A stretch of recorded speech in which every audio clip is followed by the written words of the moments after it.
You're listening to episode 46 of the Journey to Launch podcast, how to start and run a successful side hustle with money scientist, Dr. Maria James. T-minus 10 seconds. Welcome to the Journey to Launch podcast with your host, Jamila Souffrant. As a money expert who walks her talk, she helps brave journeyers like you get out of debt, save, invest, and build real wealth. Join her on the journey to launch to financial freedom in 5, 4, 3, 2, 1.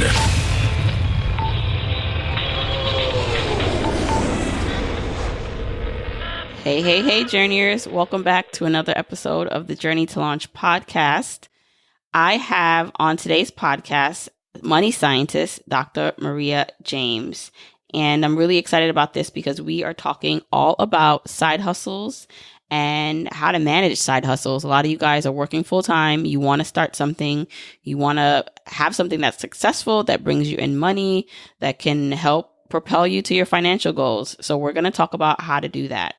A little bit about Dr. Maria James. She's known as the money scientist, and she spent more than 10 years as a solo molecular scientist before applying the skills she learned as a scientist to the teaching of businesses and to business owners and about finance.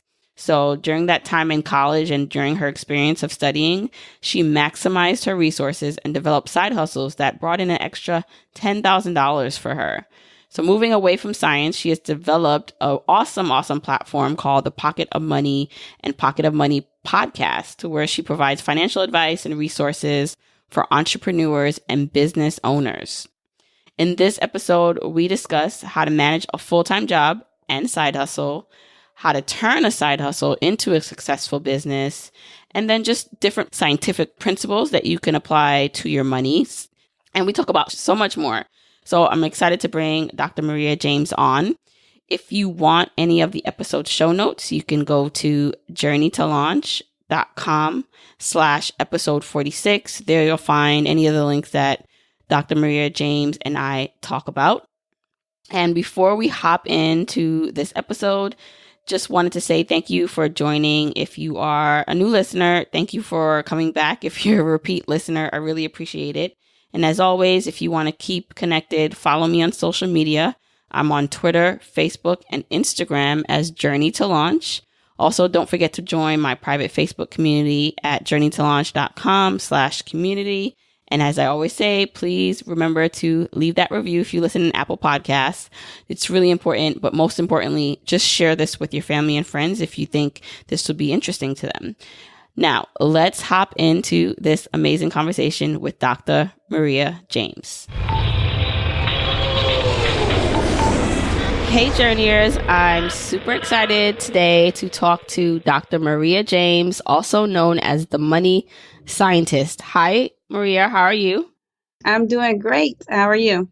Good. And I think this episode will help a lot of people. I feel like I say that line all the time, but I'm really serious each time I say it, because one of the things that I talk about a lot is income. How do we increase our income? How do we reach our financial goals? And apart from your main job, if you're listening and you have a main job and working hard at that and making as much money as you can, I know what interests a lot of people are like starting businesses, side hustles. And like myself, Journey to Launch started and is currently a side hustle that I'm looking to turn into my full-time hustle. But I know there's so many people listening who want to learn more about how does one do that? How does one manage the time, a full-time job and a side hustle, something they're interested in starting? And so Dr. Maria James is on to tell us how we can do that. Right, Maria? Yes.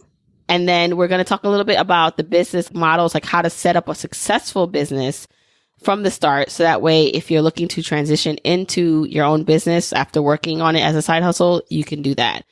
Maria, I want you to go into your background a bit because I find it very impressive, your educational background and what you've been able to accomplish with your personal finances. So can you just talk a little bit about that?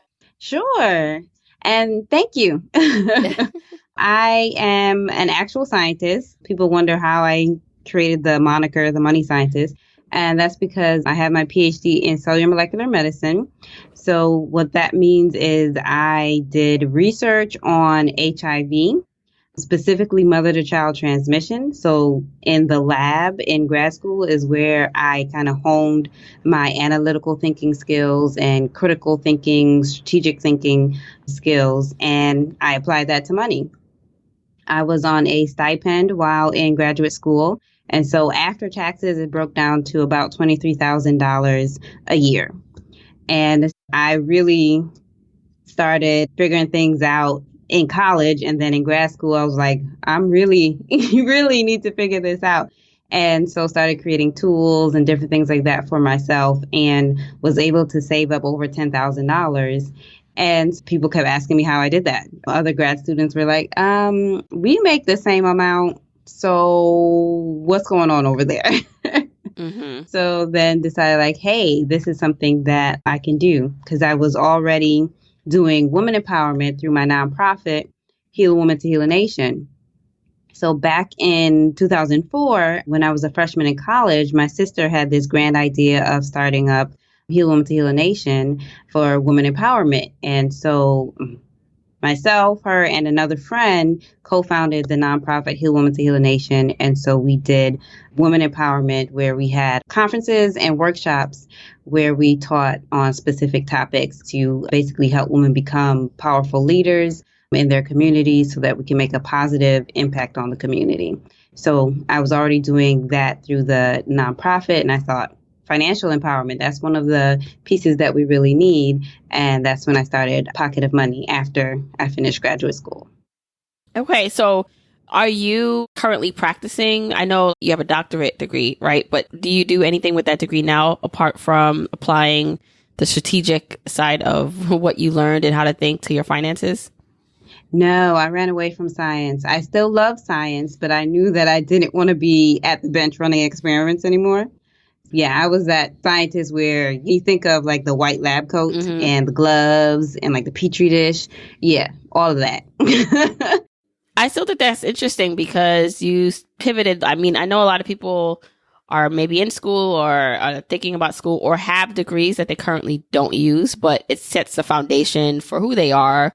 I mean, I say nothing is like a waste of time. Everything builds upon your educational experience and your general life experiences that make you the person you are. So it's interesting that you pivoted from that and you seem to now be following your passion, which is personal finance and entrepreneurship and helping others. Yeah. So, I mean, to me, I use my degree every day. Like you said, nothing is wasted because the whole way of thinking and being able to do research and gather data, analyze that data, do the stats, come up with conclusions, all of that was honed in graduate school. And I think it's about 6 publications out there from the research that I did, and going through that process of actually writing a manuscript, having it be peer reviewed, all of those pieces gave me soft skills that I use in my business. So as you said, nothing gets wasted. So anyone who's thinking of pivoting, you're still going to use that degree. Mm-hmm. You're still going to use it every day in your business. But a lot of people consider it to be a 180. They're like, you were in science and medicine and now you do finance. To me, it was like a very natural transition. Now, mind you, I did do some soul searching after I finished my degree before I jumped into doing the financial empowerment. But I was doing finance the whole time because I was director of finance of the nonprofit. So I'd been handling business finances for like 10 years or whatever it was, because I took over in like 2005, handling the finances for the nonprofit. So it was finance and science, which is why I ended up saying like I work in the money lab when I started Pocket of Money, because science and finance have been my world for at least 10 years. So for me, it was like a very natural, I'm going to focus on this side of my passion now. Right. And I just have to ask, because anytime I hear that someone has gone through that much schooling, there's student loan debt. Did you have, or do you have a lot of that? Yes, still paying off the student loan debt. Mm-hmm. Mm-hmm. Okay. From undergrad. So we're going to get to the business stuff and side hustles soon, but I'm also curious to know, you transfer your skills and your knowledge between the scientific world and the finance world. And so you help people, like you said, it's a money lab. What can you take from the science lab and apply to your money that people are listening that they can use in their own life? I'm just curious. So if you think back to whenever you took your last science class, right? You probably had to learn the scientific method, where you start with a question, or then you have to do a little bit of research or get a little bit of information, and you come up with a hypothesis where say, I think this is what will happen in regards to my question from what I learned. And then you have to design an experiment in order to test that hypothesis. And then you take whatever came out of that experiment, and either your question is answered or more questions have popped up, and you need to do another experiment, and you keep going that way. So when you apply that to finances, your finances are fluid and you never reach an endpoint. As long as you're alive, you have to handle your personal finances. And so there's always a way to optimize and test what you're doing so that you can do even better. So you can have even more money to put towards financial goals, or have even more to put towards investments, or do investments better. Like, there's always something that you can optimize. And so that is how you can apply that method to your personal finances. Stop thinking of it as, okay, I set this budget. Now I have a budget. Okay, now I'm going to save, and now it's not one and done, right? You're always going to be shifting and changing because your life is shifting and changing. So your process and your protocol is going to shift and change. The other piece of it is to create protocols. That's one thing that I definitely do. And it's probably, I would say it was augmented by my scientific training, is that I create a protocol for everything. And it's literally just step by step what you need to do. And so think of a very simple thing, like I'm a tea drinker. So you don't think you have a protocol for making and drinking your tea, but you do. There's steps that you take, whether you put the water in the cup and put it in the microwave and then get your tea bag and let it sit, or you put the water on the stove and you boil it, or you have a tea kettle, you put the water in, you let it boil, then you steep it, then you have a protocol for everything. So you should have a protocol when it comes to your financial goals and the different things that you're doing with your finances. So create a protocol for everything and follow through and step. And that's going to allow you to better optimize it as well, because you can take a look back at the protocol and say, okay, this particular step needs to shift.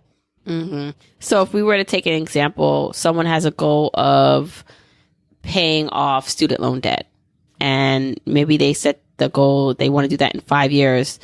The protocol will involve the steps they are going to do to help get them to that goal. So whether that is working extra shifts, increasing their income through the extra shifts, or a side hustle, and then saving X amount each month or X amount each year. Like you said, you have to be flexible. Like a scientist, you have to understand that the situation or the external conditions might change. So you might have to adjust as you go. Is that kind of what you mean by protocol? Right, exactly. So that person is going to write down step by step what they're going to do. So, okay, 1, I'm going to organize all the debt that I have. All right, 2, I'm going to write out and organize the list that I just wrote out. What order am I going to pay them down in? Okay, 3, how much am I going to put towards this debt? Which debt am I tackling first? Like they're going step by step. And then all you have to do is then follow that protocol and continue optimizing it.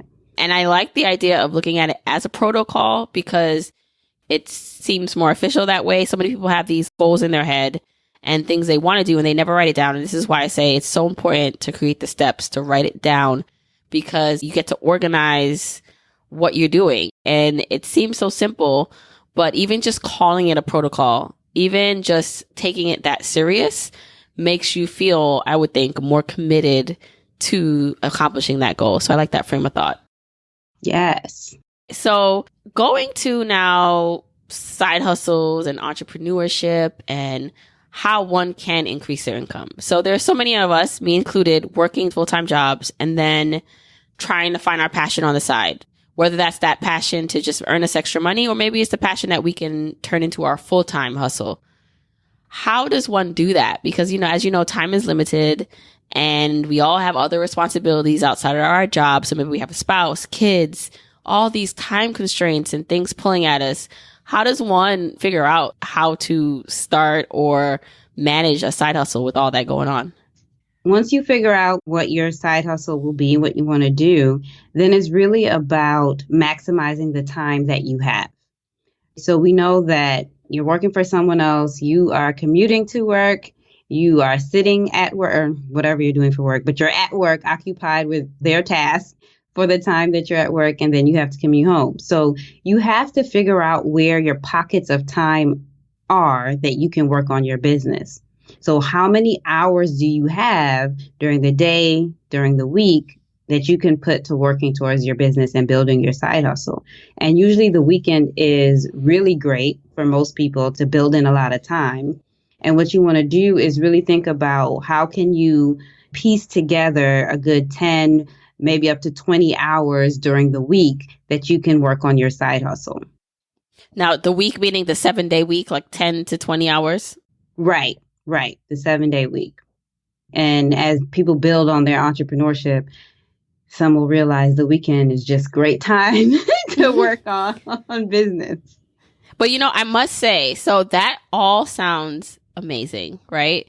But I find with kids and a husband that I don't have as much time on the weekends because, I could sneak some work in when they're napping and after bedtime, right? But, and I can consider probably saying to my husband, okay, can you just for a couple hours watch them or take care of them while I get this block of work done in 3 hours? So that's possible too, but I do find it harder with kids. Do you have any kind of advice or thoughts around that?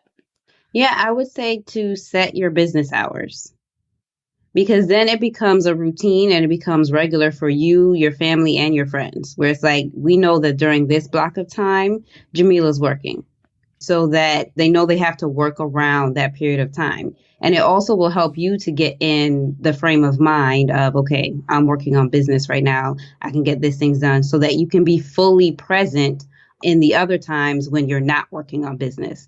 Because we know that the thoughts can keep going and then it bleeds into everything, right? You're thinking about, okay, that blog article, that podcast episode, that update I got to make on the website while you're trying to do other things.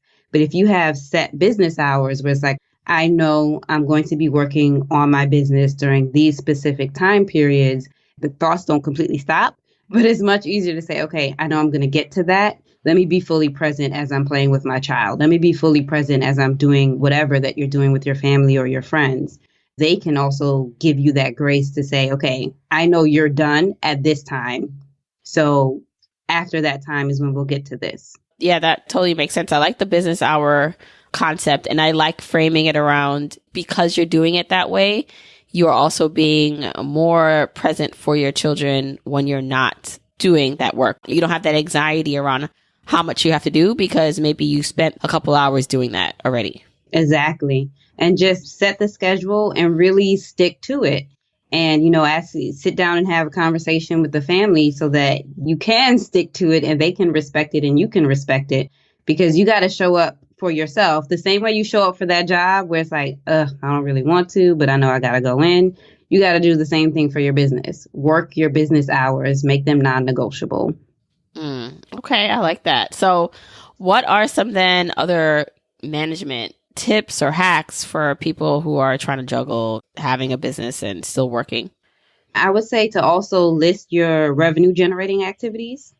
So you want to make sure that you're doing at least one revenue generating activity either every day or every week, depending on how much time you have to put towards the side hustle throughout the week.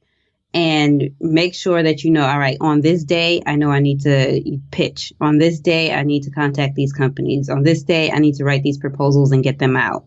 Whatever those revenue generating activities are that are pertinent to your business, make sure you're putting in the time to get those done so that we can make sure the tasks and activities that actually bring money in are getting done so that we're not focused so much on the busy work.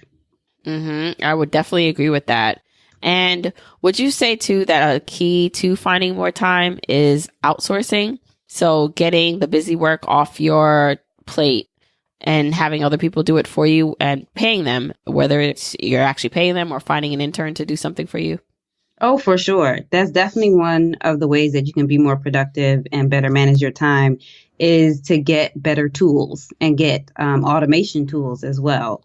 So one, like you said, outsource. So Upwork is a great site to find great freelancers.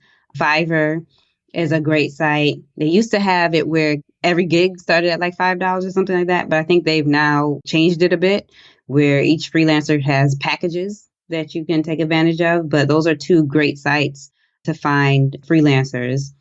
Another thing is social media. So everyone uses social media. You probably have different profiles and accounts that you use. And I would suggest setting up business ones as well to kind of have that separation between personal and business. And then get an automation tool like Hootsuite, Buffer, MeetEdgar. Those are great automation tools where you can schedule posts to go out. So things are going out while you're at work.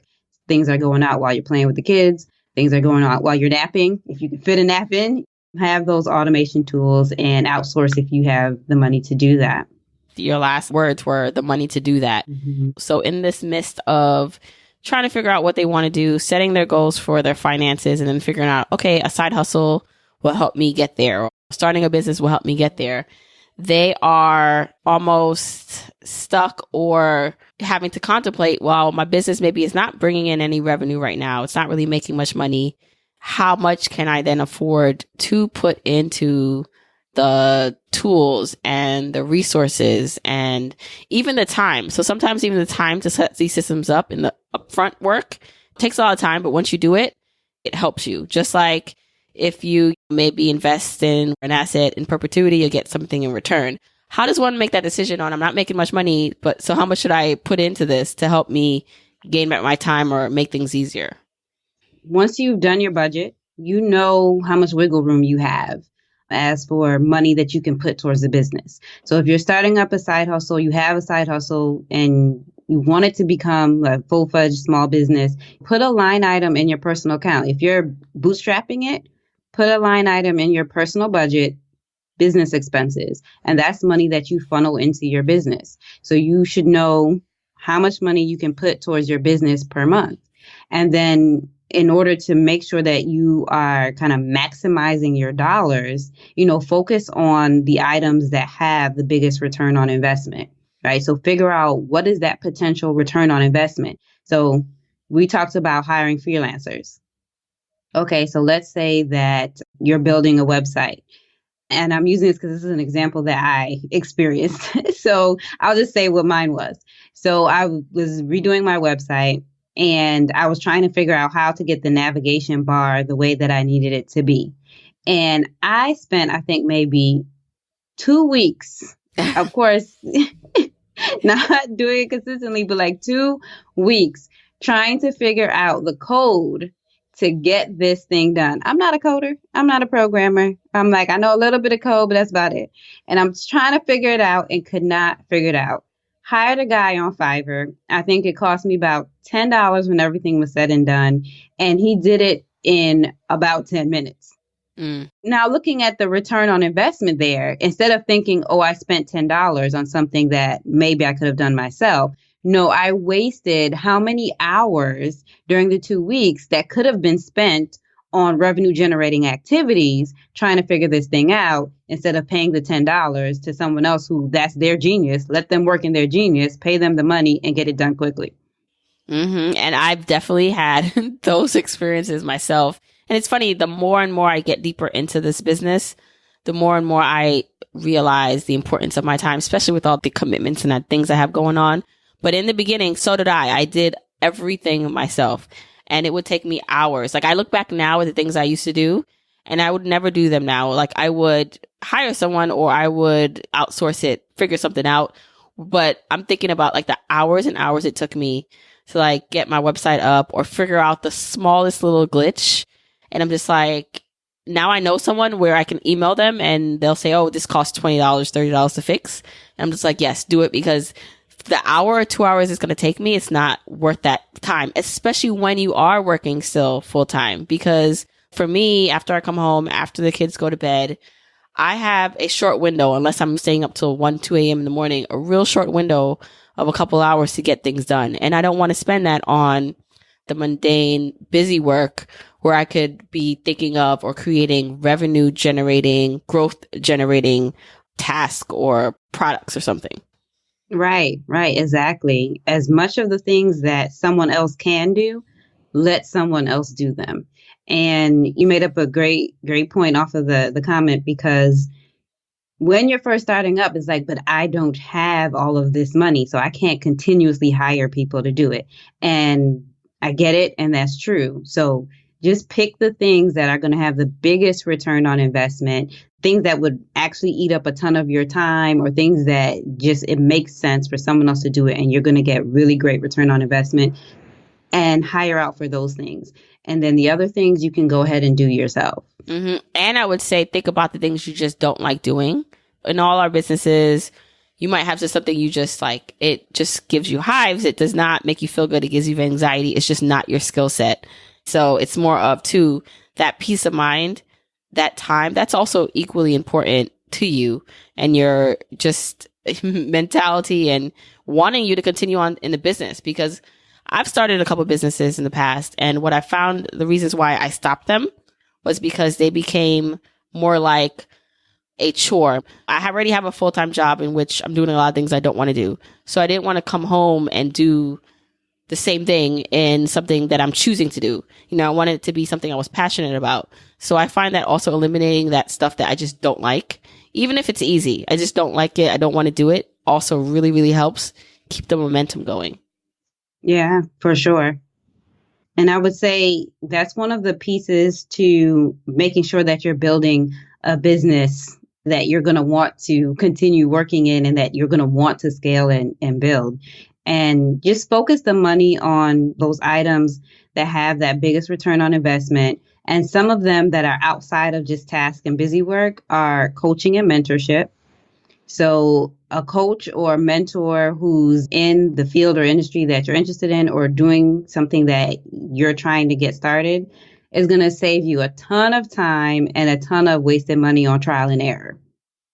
I wish I would have got one sooner than I did, because then I would have definitely saved thousands and thousands of dollars. I totally agree with that. I see the same thing even with certain programs or courses. So in the beginning, I would say, I don't have the money to pay for that or to learn this skill through this person. And I find that people, when they first start their financial journey, whether it's even just getting a money coach or someone to help them through their finances, they don't see the value in it, or they don't understand why it's important. When really what it is that person is there to guide you, help you step over like those pitfalls, help you navigate those treacherous occasions that you could otherwise avoid. And so I found that when I actually started investing in those things and those resources, I haven't actually found a business mentor or coach yet. I'm looking for the right one, but I found that when I've invested in other things, that I've seen so much growth and return versus if I would have said, okay, I'm not going to spend money on that. I'd rather figure it out myself. I completely agree. And until you can afford what you really want to do, like say you found that coach and you're like, yes, until you can do that, I tell people, like you said, get the courses, get that person's book, start where you can. And even that is going to save you a lot of time and money. Mm-hmm. And I also want to make it clear that while Journey to Launch is more online, a lot of the stuff I do is virtual as a business. And there are so many virtual businesses. So there's probably a lot of bloggers and coaches or just people who want to start more online things listening. There are also some product-based businesses. What we're talking about works for any type of business, I would think, right? Like it's not just digital products or online things. Oh, no, definitely. I would say other things that give a really great return on investment. So one, we just talked about the coaching and the mentorship. Also networking. You can network online as well as offline. So I'm not talking about just going to some kind of networking event in your city. Well, that's great if you want to network locally. You can also network online through Facebook groups and forums and social media. Reaching out on Twitter. Twitter is great because you don't have to be friends with the person in order to reach out and be able to contact them. And I've gotten so much more revenue come in through relationships I've made through networking than I have just through advertising or putting things out there. So networking definitely is one of those things. I would definitely agree. I think it's one of the biggest assets you have. Part of it is your ability to network properly. if you're in an industry or if you have an interest in something and there's someone that you admire doing the same thing, like, I think it's equally important to, like, yes, you can reach for the stars and have like the big names and the people who are really, really maybe where you want to be ultimately. But I also find that the easier connections are people who are maybe just slightly above you or even just at the same level, because you get to grow and learn with each other. And I remember when I first started, a lot of the opportunities that are coming to me now or the things that are happening outside of my own work have been through the networking that I've done online and even, in person a bit when I go to some conferences. But I really find that fascinating because there's so many people who do want to help, but you also have to be smart about it. You can't just go into a relationship asking. You have to like show what you can also give. But yes, very important to network and to find allies in whatever it is that you're looking to do. Right, exactly. And it's very important, that you give first and then ask. And if you do it properly, they'll probably ask, well, thanks for helping me. How can I help you? And in person, don't be one of those people who just hand out the business cards to everybody. Most of those cards are going to get dropped somewhere or they're going to go in the trash. I'm just being honest with you. Have the conversation so that they ask for your business card. Then they're actually going to keep it. And they're going to write a little note so they remember who you are and they're going to follow up with you. Or you're going to follow up with them and they're going to remember who you are. So if you're networking in person, have that conversation, showcase your value, ask that person who they are, have a natural conversation, and then they're going to ask for your business card. Like, don't just start off by whipping it out. And finding sometimes that common ground. I find that most people, while yes, it's business related, the best thing to do is connect on a non-business level. So finding the things that you have in common that have really nothing to almost do with the business or the hustle you're thinking about, whether that is you both live in a certain area or you both like a certain type of movie. And that's harder to find out, obviously, online, but you never know. Some people get a little more personal, share more personal things. Maybe they're married, maybe they have kids. So connecting also on that level, because what I find is people like to help people who remind them of themselves or they can see themselves in and connect with. And so that's the best way to create like those more deeper connections versus I want to learn how to start a podcast. Like, let me pick your brain. It's more of, wow, like I see that you also are married with kids and you're doing a podcast. Like, how do you find the time to do that? Because I'm struggling to find the time. Those kind of conversations to me with those connection points are a lot stronger and will typically get the person's attention than just straight asking them for facts or tips. Yeah, the relationship is key. Create and cultivate that relationship before you ask for anything. And the same goes for your customers, your potential customers and clients. You got to cultivate that relationship. You got to create an experience. And I will say that's another thing that you should focus that startup money on, is making sure that you are giving your customers and your clients a phenomenal experience to the best of your ability so that they have a great experience, because referrals are gold. So that when they go and talk about you, you're creating a great brand because they're talking about you in a positive light and saying, hey, you should really check them out. Okay, so these are all great tips and I think a good conversation around side hustles. So let's say now someone has a side hustle, they're doing it, hopefully it's making some sort of money. How can they turn that into a successful business? So turning a side hustle into a full-fledged successful business, what are some frameworks or models that you encourage people to follow or think about? I would say to make sure that you have earned and passive income in your business. So earned income is income or revenue stream that requires your direct time and energy, while a passive revenue stream is something that you do the work and you set it up, but then it's kind of evergreen. It runs by itself. You have scheduled marketing and people can buy in at any time, because then you become scalable. So you only have so much time and energy. And even if you're working your business, until you leave that job, you are really constrained on time. And so if your revenue is completely dependent on the time that you have, you're capping your revenue. So if you have those passive revenue streams, you have a more scalable business because you can scale those up and it doesn't require your time and energy. So that's one thing, is to make sure you have that a revenue pyramid where there's earned and passive income. The other thing would be to make sure that you design your sales funnel Don't leave it up to chance. Don't rely on just one way of getting customers. Design different sales funnels and then optimize them.